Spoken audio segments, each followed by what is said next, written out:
আমাদের দেশের এই বিনিয়োগের ক্ষেত্রে আর্থিক প্রতিষ্ঠান বিভাগ নাম করে একটা ওয়েবসাইট আছে।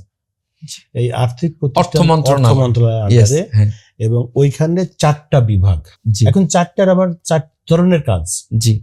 ব্যাংকের কাজ আলাদা, যেটা বীমার সাথে মিলবে না। এখন আমাদের দেশে হয়েছে কি, যে আমরা সবগুলোরই সেভিং কোম্পানি মনে করি। এক্স্যাক্টলি স্যার, এই সবগুলো সেভিং না। ব্যাংকের কাছে যদি আপনি আর্থিক বা স্বাস্থ্য ঝুঁকির নিরাপত্তা চান, ব্যাংক এটা দিবে না, কারণ এটা তার ফিল্ড না।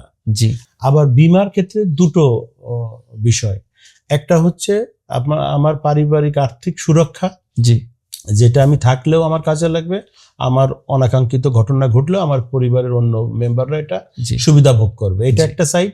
আর একটা সাইড হচ্ছে আমি বেঁচে থাকা অবস্থায় আমার স্বাস্থ্য ঝুঁকিতে পড়তে পারে, আমার ট্রিটমেন্ট দরকার, সেই সাপোর্ট বীমা দিবে। যদি কোনো কারণে আমার স্বাস্থ্য ঝুঁকিতে কোনো কারণে যদি আমি দুর্ঘটনায় পড়ি, আমি যদি লাইফ লস করি, তাহলে আমার এই বীমার এগেনস্টে আমার পরিবারের সদস্যরা তারা ক্ষতিপূরণ পাবে।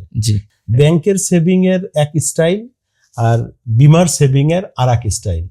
বীমাতে এটা হচ্ছে একটা গ্যারান্টি, বীমার সেভিং হচ্ছে কি ইন্স্যুরেন্স শব্দটা আসছে এনশিওর কথাটা থেকে।